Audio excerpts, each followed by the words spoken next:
Para receber todas as novidades do canal, inscreva-se e se curtir o vídeo, clique em gostei. Aproveite para acompanhar a Rede Super nas redes sociais.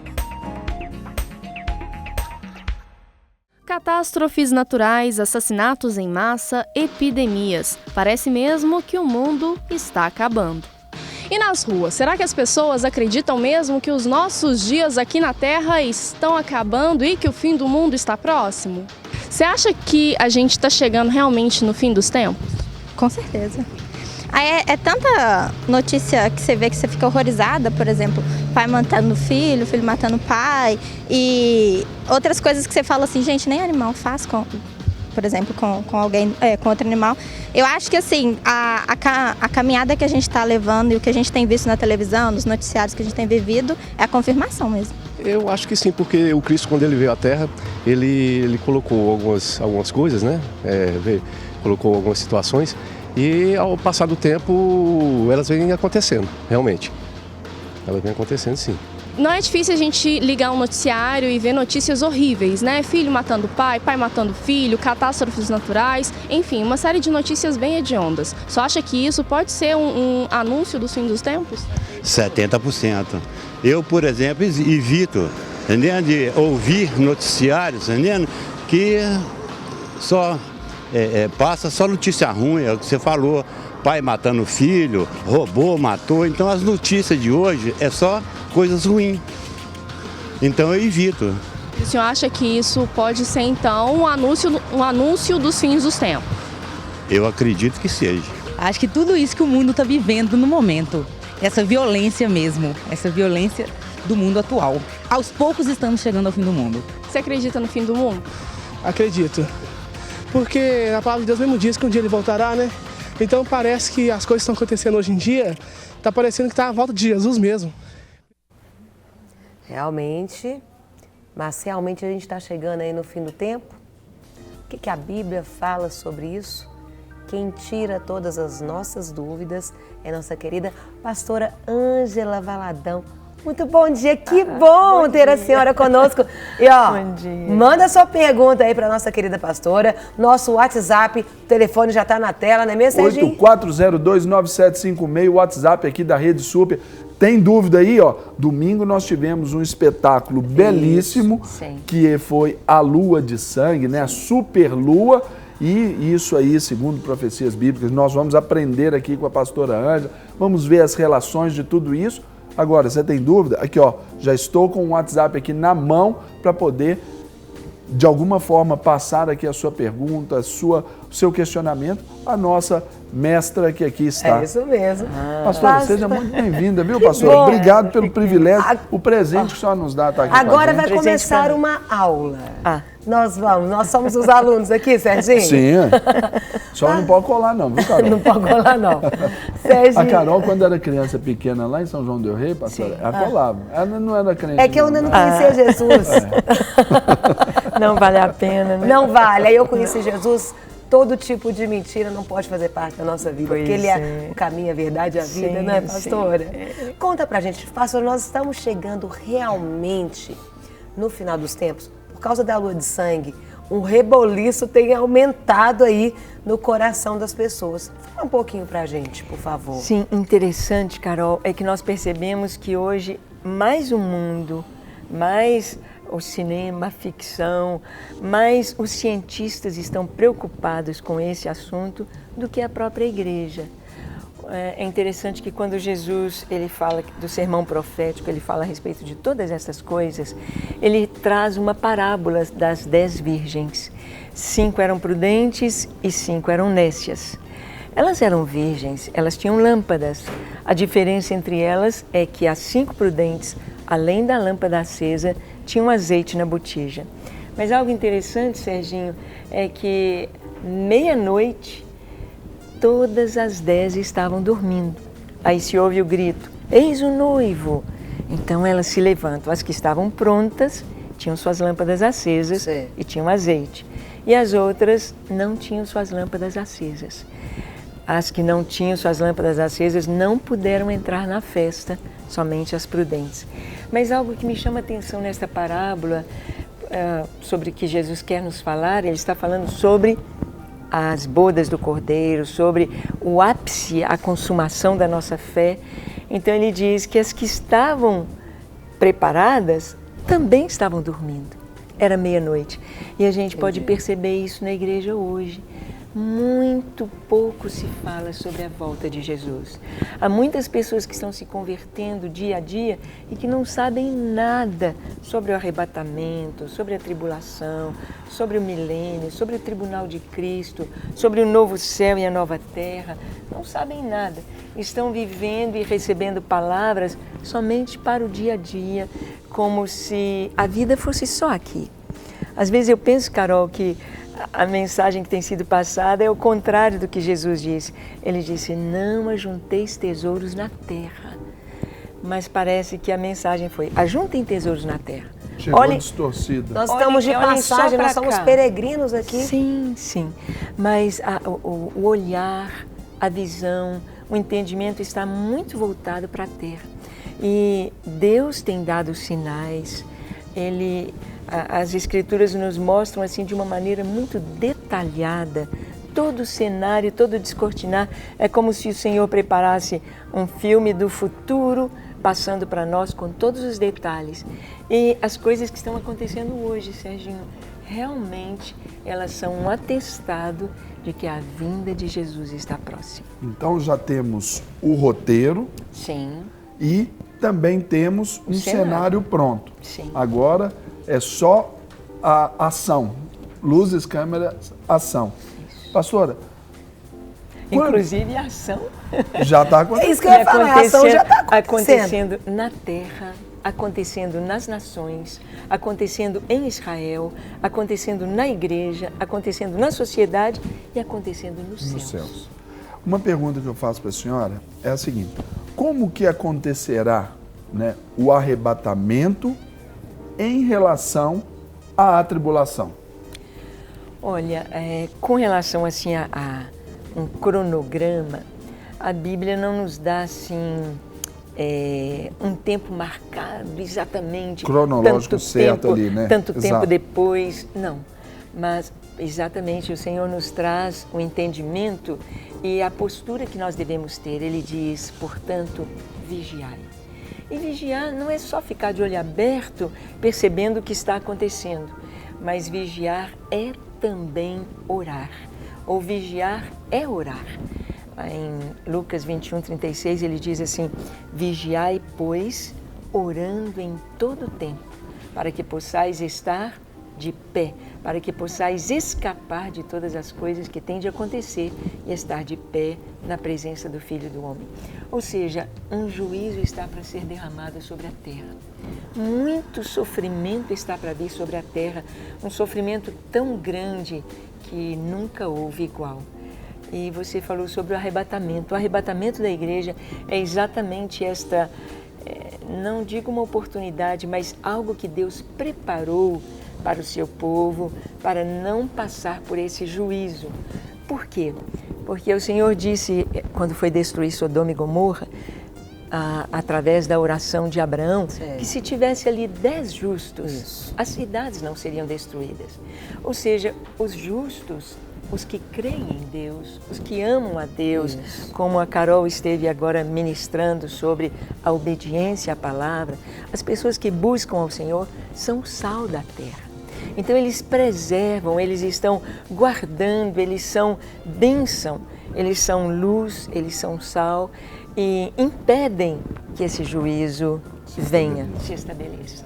Então a presença dos justos na terra é um presente de Deus para a humanidade, para manter este sal.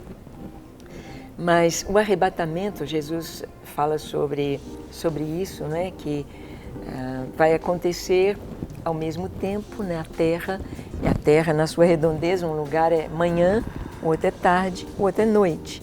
Então ele já nos dá esse quadro do arrebatamento.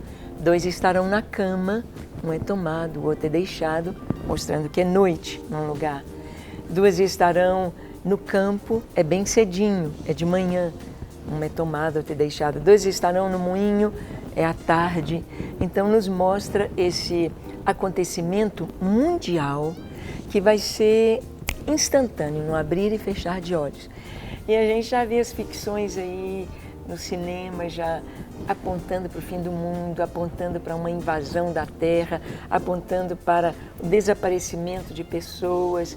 E a Bíblia nos fala isso. Deus vai tirar o seu povo da Terra, é o arrebatamento, e o juízo, a tribulação, a grande tribulação. Se o arrebatamento vai ser antes da tribulação, no meio da tribulação, no finalzinho da tribulação, isso não é o assunto mais importante. O mais importante é saber que desse julgamento terrível que virá sobre a terra, o Senhor vai tirar a sua igreja. A sua igreja. Pastora, e por falar nisso, é só para responder uma pergunta aqui de uma nossa querida telespectadora. Pastora Ângela, será que para a vinda do Senhor só falta a evangelização total, pois ainda existem pessoas nos confins da terra que nunca ouviram falar de Jesus? Existem povos ainda não alcançados, inclusive dentro do Brasil. Sim. Mas então, o número é relevante ou é um número pequeno para as pessoas? Porque às vezes a pessoa pensa assim, tem muita gente ainda que não ouviu falar de Jesus, então não sei se vai ser tão perto assim, não. Sim, o Senhor fecha o discurso dele dizendo: e este evangelho do reino será pregado a todas as nações, e então virá o fim.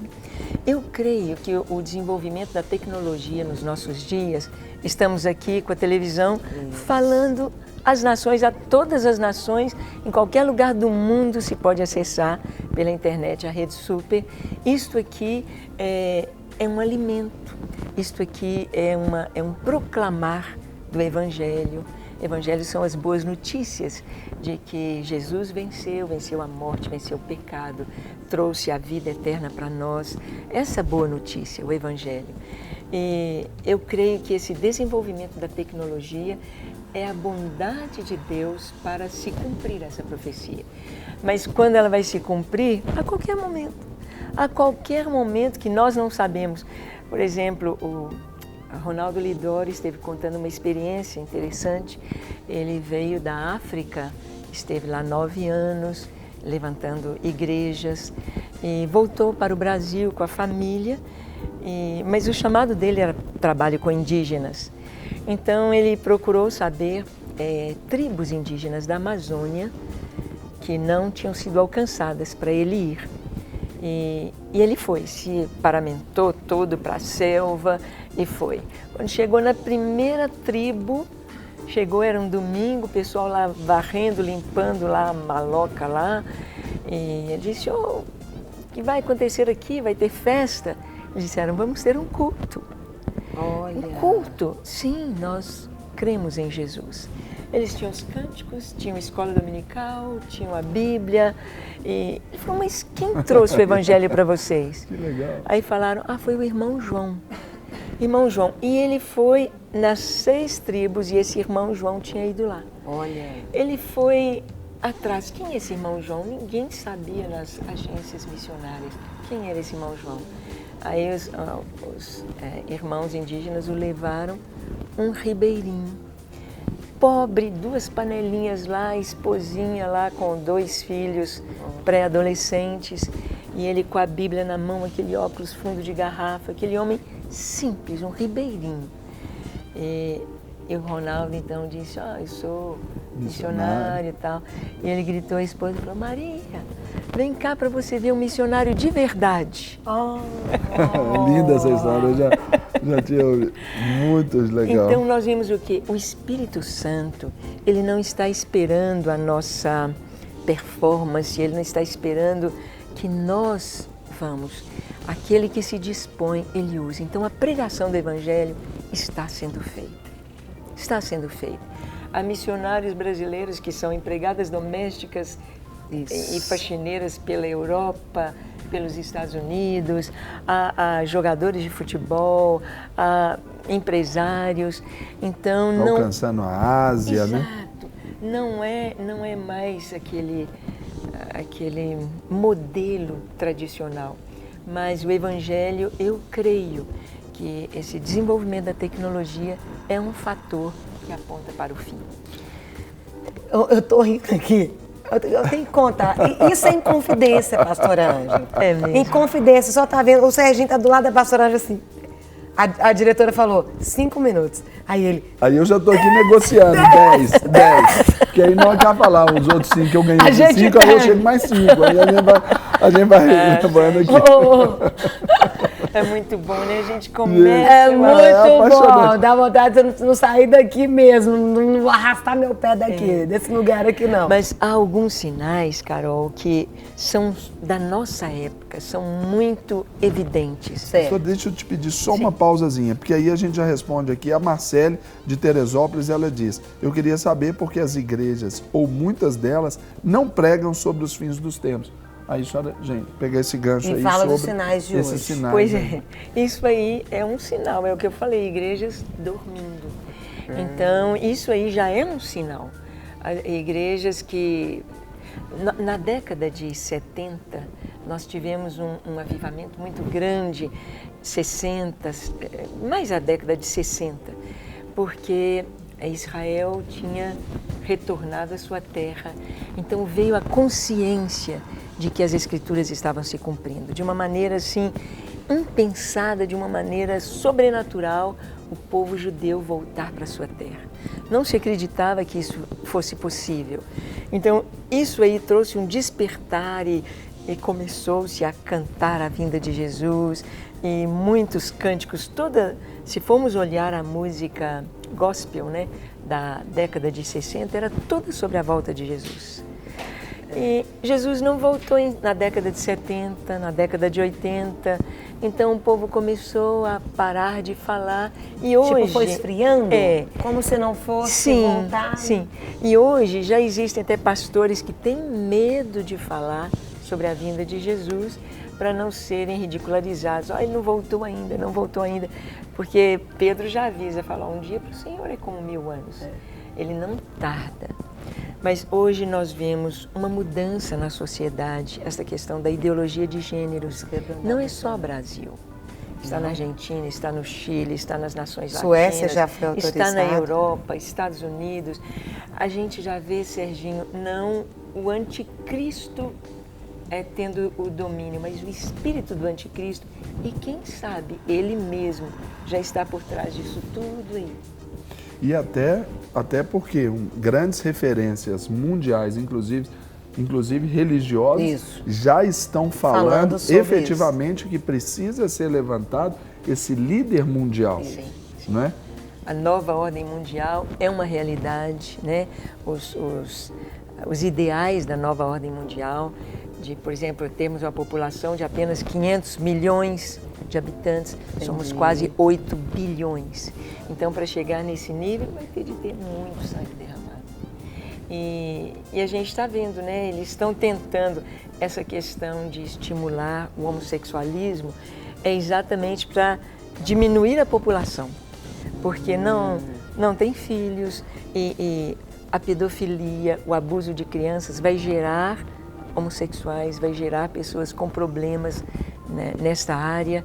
Então é uma tentativa de diminuir o número de pessoas, mas não é nenhuma forma humana, nenhum pensamento humano que vai deter o que está para acontecer. Quando Deus criou a Terra, o Serginho, ele já sabia que haveria uma superpopulação, ele já saberia que chegaria esse tempo. Deus não perdeu o controle do planeta. Deus, esse superaquecimento, água, poluição, as catástrofes, tudo isso está dentro do que a palavra de Deus nos ensina, nos fala. Deus criou a terra e um novo céu e uma nova terra estão para existir dentro do propósito de Deus. E tudo isso, é claro que com poucos minutos a gente não tem jeito de falar tudo. Mas aquilo que é um seminário. Agora, pastora, aqui a senhora deve estar ouvindo aí, que aqui não para, né? Há uma querida aqui nos pergunta aqui sobre, ela é da Igreja Batista de Bambuí e ela é Cristina, da Igreja Batista de Bambuí. Porque ela quer saber mais sobre a lua de sangue e ela pergunta por que ela é um sinal da vinda de Cristo e o que tem a ver com a festa dos tabernáculos que aconteceu agora e celebrada em Israel.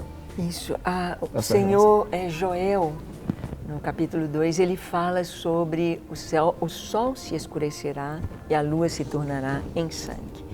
A NASA é que deu esse nome de lua de sangue para essa tétrade que é o eclipse lunar, em que a lua ficaria com a coloração vermelha, vermelha como sangue. Então não foi um nome dado por religiosos, ou por judeus, ou por cristãos, foi dado por cientistas. E a lua de sangue, um rabino cristão, messiânico, né? O Blitz, ele então foi analisar nos últimos 500 anos, quando aconteceram essas tétrades, 2 anos seguidos, 4 luas de sangue com o eclipse do Sol entre elas. E ele então descobre datas muito importantes, mostrando que a lua de sangue aponta para a história de Israel e aponta para períodos sangrentos, para períodos de espada, para períodos de guerra relacionados a Israel.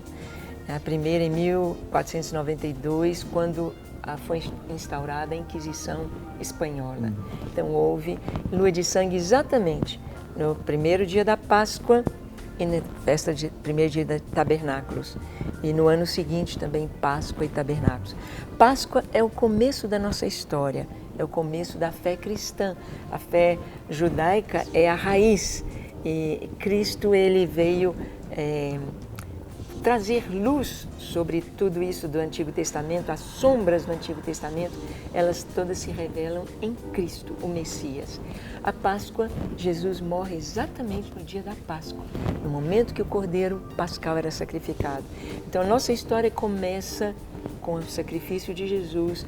Ao crer em Jesus, ao receber o perdão dos nossos pecados, começamos uma nova vida, nos tornamos cristãos. Então, Páscoa e Tabernáculos é o ápice, é o final da nossa história, que é quando Cristo virá para habitar conosco, habitar entre os homens. Então, é a consumação da nossa fé, a segunda vinda de Jesus para a terra, para reinar aqui, estabelecer o milênio e começar um novo tempo, que a gente precisa de ter mais tempo para falar.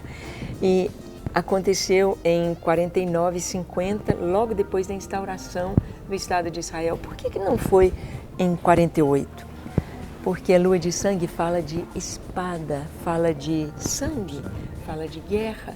Em 49, logo depois do Estado de Israel foi instaurado, veio a Guerra da Independência, as nações se voltaram, os árabes ao redor de Israel vieram lutar, então 49 e 50. Depois, em 67, que foi quando Jerusalém foi conquistada na Guerra dos 6 Dias, em 68. E agora, 2014 e 2015. E não é muito interessante que o Estado Islâmico tenha surgido com todo o terror exatamente entre essas 2 ocasiões de lua de sangue, 2014 e 2015. Então, são coisas para se pensar. Israel está pressionado, o mundo, as nações. Estados Unidos foi o primeiro a dar apoio à formação do Estado de Israel em 1948. O Brasil foi o último a assinar. E agora, tirando apoio a Israel, não reconhecendo Israel, querendo a divisão de Israel, o primeiro a assinar é os Estados Unidos. O último a assinar é o Brasil. São coisas, a gente vendo Israel perdendo o apoio. E as propagandas que se passam antissemitas contra Israel para cumprir a profecia. Deus não abandonará o seu povo. Nós precisamos orar por Israel, porque o que o diabo mais queria é destruir esse povo. Porque se ele consegue destruir Israel, ele diz, a Bíblia não é verdade. Mas nós sabemos que realmente Deus está com Israel, eles não serão tirados da sua terra. Eles são um sinal do final dos tempos. Só para a gente encerrar, pastor, eu queria fazer uma pergunta em relação a isso. Todo esse contexto que a senhora nos passou e agora, qual a relação com o Armagedon? Bom, o Armagedon, ele vai acontecer pós-arrebatamento, ele vai acontecer em Israel, quando todas as nações retirarem o seu apoio a Israel, as nações virão contra Israel, mas sob o governo, sob o domínio do anticristo. O anticristo vai ser um chefe político que vai receber apoio das nações. Ele não vai ser um ditador, ele vai receber o apoio das nações e ele vai levantar as nações contra Israel. Virão todos para destruir Israel e então, quando Israel clamar, eles não terão outra chance a não ser olhar para o alto. Quando eles clamarem, Oxana, ou seja, salva-nos, Senhor, então Jesus virá, né, com as vestes, na sua coxa escrito Rei dos Reis, Senhor dos Senhores, montado num cavalo branco. Nós viremos com ele, porque já teremos sido arrebatados, né? Viremos com o Senhor, com os anjos. Aí vai ser esta batalha, que ele vai vencer o anticristo, o falso profeta, e vai instaurar um tempo de paz, de bênção, que é o milênio aqui na Terra. E bênção. Ai, eu tô toda arrepiada, você chorando e eu tô... Olha, meus cabelinhos estão tudo ali aqui, pastor. Vai ser Pastora, maravilhoso, né? Que bênção a senhora aqui nos ensinando mais e mais, né? E trazendo a mensagem verdadeira da Bíblia. De esperança. De esperança e falando da volta do despertar, né? Sim. Esse é um tempo de despertamento. Sim, sim. E orar por Israel. Sim, sim. Nós vamos ter, hoje eu terei a visita do Dr. William Glauschauer, um holandês. O trabalho dele é Christian for Israel, trazer a igreja para entender que nós temos de estar ao lado de Israel. É muito importante percebermos isso. Quando as nações abandonam Israel, elas deixam de ser abençoadas. Estados Unidos tem se voltado, tem tirado apoio e pouco a pouco eles têm entrado em declínio. O Brasil, uma nação abençoada, começa a tirar o apoio a Israel e começa a sofrer consequências financeiras, consequências fortes sobre a nação. Então a igreja tem de estar aqui como sal, apoiando Israel, orando e sabendo que é um pacote do final dos tempos. E a gente tem de entender e se posicionar. Para receber todas as novidades do canal, inscreva-se e, se curtir o vídeo, clique em gostei. Aproveite para acompanhar a Rede Super nas redes sociais.